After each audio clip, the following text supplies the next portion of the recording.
tes DNA? Berani nggak tes DNA? Berani nggak tes DNA? Kalau kita dites DNA, maka orang Banten dan orang Jawa Barat, di dalam darahnya, di dalam tubuhnya ada darah Prabu Siliwangi yang mengalir, saudara-saudara.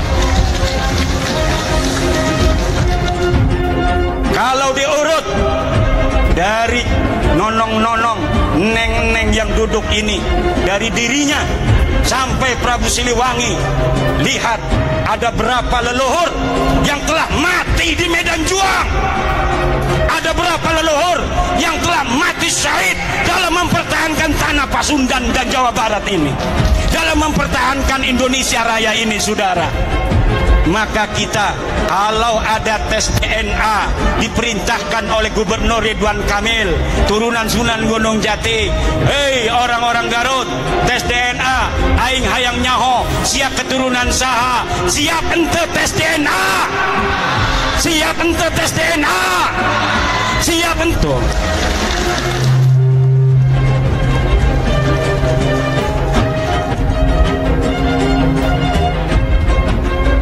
Alhamdulillah, alhamdulillah wa syukru ala ni'amillah. Jazakallahu khairan katsira.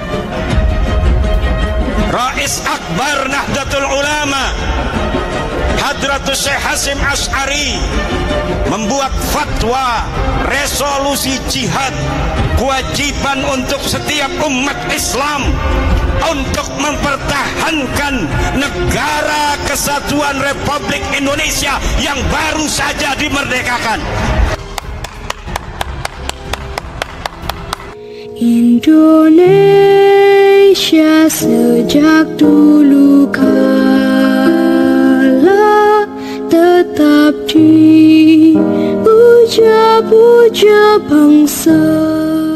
Dari mulai resolusi jihad tanggal 22 Oktober, umat Islam di seluruh Indonesia bertekad karena sudah adanya fatwa ulama bahwa kita wajib mempertahankan negara kesatuan Republik Indonesia ini. Maka tanggal 10 November umat Islam di Jawa Timur bergerak menuju satu titik untuk mengusir tentara sekutu yang waktu itu sudah datang ke Surabaya. Puluhan ribu anak-anak santri turun bersama bangsa Indonesia lainnya di dalam mempertahankan keutuhan negara kesatuan Republik Indonesia. Ribuan nyawa melayang, tapi nyawa yang melayang itu tidak ada artinya kalau dibandingkan kebahagiaan anak cucunya kita di hari ini. Leluhur kita yang telah menjadi syahid, leluhur kita yang telah menjadi pahlawan, di antara mereka ada yang dikenal, ribuan lagi tidak ada yang tahu. Mungkin leluhurnya mati ketika itu, anak cucunya hari ini tidak tahu di mana entah kuburnya. Tetapi perjuangan mereka telah menghasilkan kita kedamaian di hari ini, ketertiban dan kemerdekaan. Maka ini nikmat yang tidak boleh oleh kita warga NU dilupakan, untuk senantiasa menjaga negara warisan para leluhur-leluhur kita ini. Jangan sampai negara ini berkuasa. Nahdlatul Ulama bersama elemen-elemen bangsa lainnya hadir di pemerintahan. Kemudian pada tahun 1965 Nahdlatul Ulama, kiai-kiainya, ansor bansernya bersama-sama elemen bangsa lainnya, dari muslimnya, dari kristennya, dari budanya, dari hindunya, dari konghucunya, mengusir dan membasmi Partai Komunis Indonesia yang hendak berkhianat terhadap bangsa Indonesia ini. Kemudian pada saat Orde Baru berkuasa, Nahdlatul Ulama tidak purek, kata orang Jawa Banten.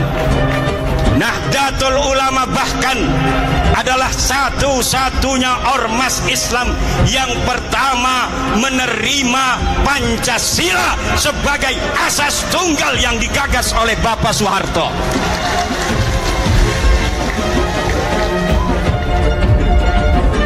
Kalau ormas lain mungkin sudah turun ke jalan, ormas terbesar oleh pemerintah Soeharto ditinggalkan, keberadaan yang besar dinafikan, tetapi ulama-ulama kita tidak pernah mempunyai catatan pundung pada pemerintah. Ulama-ulama kita tidak pernah ada catatan menggerakkan rakyat untuk melawan pemerintah. Tidak ada. Kesetiaan Nahdlatul Ulama terhadap negara kesatuan Republik ini bersifat final, mutlakon, bila qayyidin, baik qayyidin lazimin maupun qayyidin ghairi lazimin, mutlakon, bahwa negara kesatuan Republik Indonesia ini adalah bagi Nahdlatul Ulama bersifat final.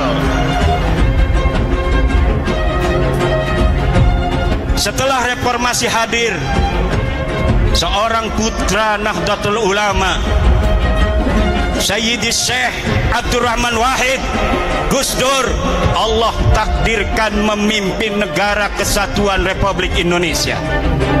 Pada zaman SBY, kemudian gerakan-gerakan radikal muncul di Indonesia.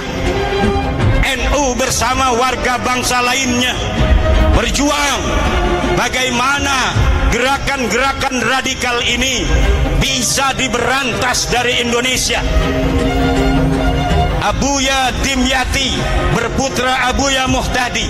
Abuya Muhtadi berfatwa bahwa gerakan-gerakan radikal semacam HTI, FPI harus dihilangkan dari Indonesia. Sebelum negara Indonesia ngeh terhadap HTI dan sebagainya, Abuya Muhtadi Dimyati sudah berfatwa terlebih dahulu beberapa tahun yang silam bahwa HTI harus dibubarkan dari Indonesia.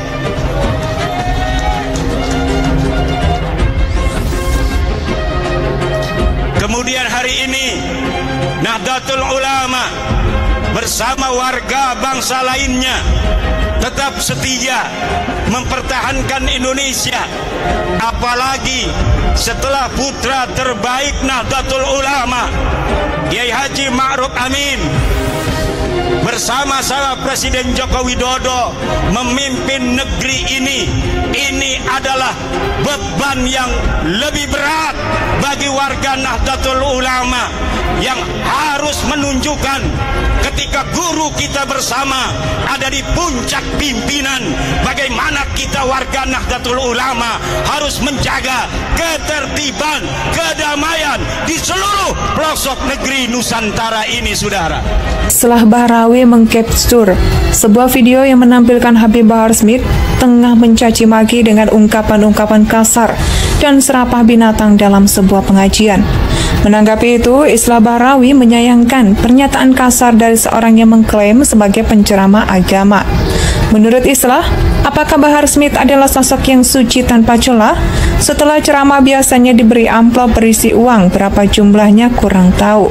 Yang jelas itulah mungkin harga paket kombinasi antara ayat-ayat dan caci maki. Ya Allah, semoga masih ada orang yang meyakini bahwa Islam adalah agama yang menjadi rahmat bagi alam semesta, tulisnya dengan prihatin. Netizen lain memberikan tanggapan atas beredarnya video itu. Miris dan prihatin, kok bisa bicara seperti itu di hadapan jemaahnya? Lantas apa yang didapat jemaah dalam beragama kalau begini?